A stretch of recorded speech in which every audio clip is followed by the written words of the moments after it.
BYOD, bring your own device. आपको higher किया जा रहा है लेकिन आप लैपटॉप अपना यूज़ करेंगे, लेकिन उस केस में जो कस्टमर रिलेटेड पर्सनल डेटा होगा उसका क्या होगा, आइए हम इस वीडियो में इस बारे में बात करें। मेरे YouTube चैनल पे आपका स्वागत है, जिस पे अप्रोच डेटा प्रिवेसी पे नया कंटेंट देखते हैं। जैसा कि मैंने कहा, आज हम बात करेंगे ब्रिंग योर ओन डिवाइस और डेटा प्रिवेसी का क्या लिंक है और क्या नुकसान हो सकते हैं और हम कैसे उनको अवॉइड कर सकते हैं। Bring your own device, simple सी बात है, आप चाहते हैं या आपकी कंपनी चाहती है कि आप अपने पर्सनल लैपटॉप के ऊपर ऑफिशियल काम करें। कंपनी आपको लैपटॉप नहीं एलोकेट करेगी। कंपनी, आप ये नहीं चाहते कि दो दो लैपटॉप कैरी किए जाएं, दो दो लैपटॉप यूज़ किए जाएं। आपकी एप्लीकेशंस ऐसी हो सकते हैं कि घर के लैपटॉप से आप काम नहीं कर सकते, तो अगर आपको कभी करना पड़े ऐसे, तो किस सिचुएशन में आ सकते हैं आप, वर्क फ्रॉम होम वाली सिचुएशन में या किसी भी सिचुएशन में, या कॉस्ट कटिंग के लिए कंपनी ने डिसाइड किया हुआ है कि एम्प्लॉइज को रिमोट वर्किंग दी जाएगी, कि जैसे स्टार्टअप्स में बहुत होता है ना, रिमोट वर्किंग दी जा रही है और साथ में ये भी कहा जा रहा है कि लैपटॉप आपका अपना होगा। उस केस में जो एम्प्लॉय का पर्सनल डेटा उस लैपटॉप पे पड़ा है, उसकी क्या सेफ्टी है, और जो company related personal data collect होगा,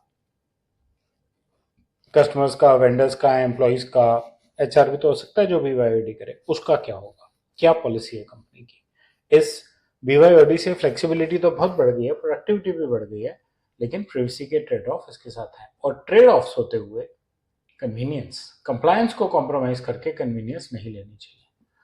की रिस्क्स क्या है डेटा सिक्योरिटी पर्सनल डिवाइसेस की, उसका जो पर्सनल डेटा पड़ा उसका क्या होगा, और हमारे लिए जो पर्सनल डेटा वो यूज कर रहा है उसका क्या होगा।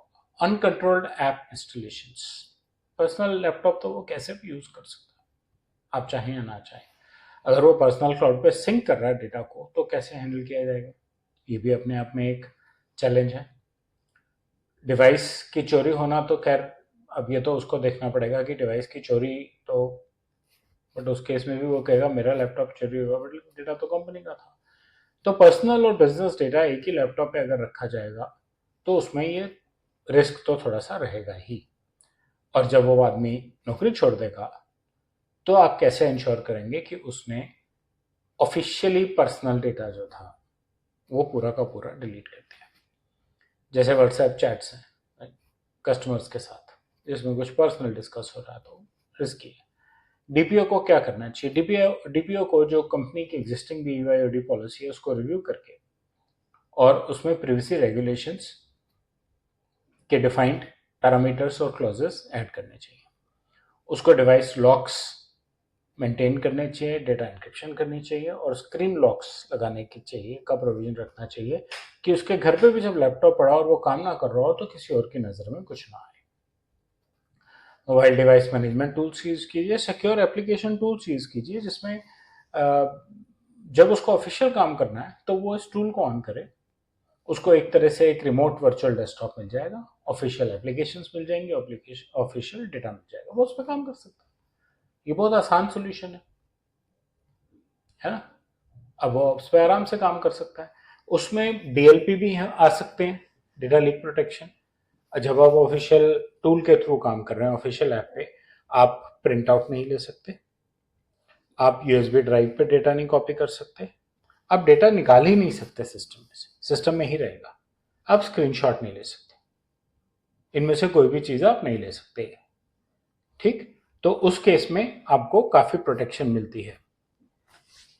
पॉलिसी में डेफिनेशन होनी चाहिए कि क्या डेटा एक्सेस रखना है, एक्सेस करना अलाउड है, और क्या डेटा स्टोर करना अलाउड है, और एग्जिट पे कॉर्पोरेट डेटा कैसे डिलीट किया जाए।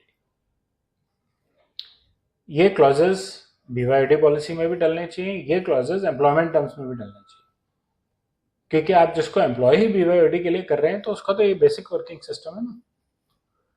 एम्प्लॉय को ट्रेन कीजिए और उसकी एक्नॉलेजमेंट लीजिए कि उसको बात समझ आ गई है और वो ऐसे ही काम करने वाला है।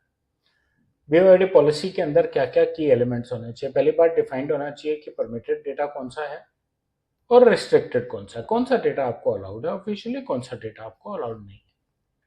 Device encryption, security controls, data क्या एक्सेस हो रहा है, कैसे एक्सेस हो रहा है, MFA मैनेजमेंट टूल भी है तो भी MFA, सिक्योर ऐप यूसेज हो रही है तो भी MFA, और एग्जिट के टाइम पे डेटा इरेज कैसे होगा।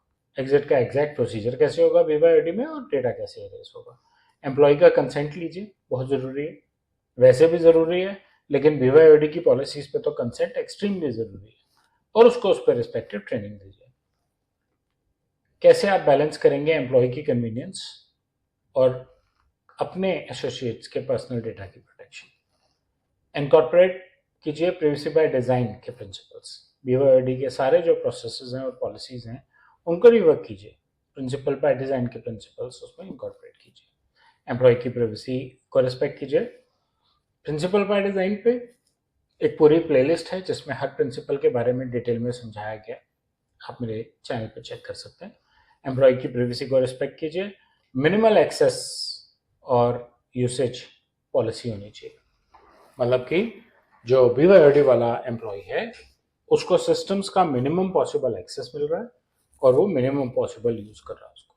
DPO का काम है कि वो IT, HR और एडमिन के रोल्स को ब्रिज करे, और टेम्परेरी स्टाफ, कॉन्ट्रैक्ट स्टाफ जो BYOD फॉलो करते हैं, BYOD पॉलिसी उनके लिए भी इम्प्लीमेंट होनी चाहिए। और ये सारे के सारे रूल्स, कंसेंट, ट्रेनिंग, ये सब चीज़ें खास करके टेम्परेरी और कॉन्ट्रैक्ट स्टाफ के लिए ज़रूरी हैं, क्योंकि वो तो टेम्परेरी है ना, वो तो अपना ही डिवाइस यूज़ करेंगे, उनको आप डिवाइस शायद किसी भी कंडीशन में ही ना एलोकेट करें।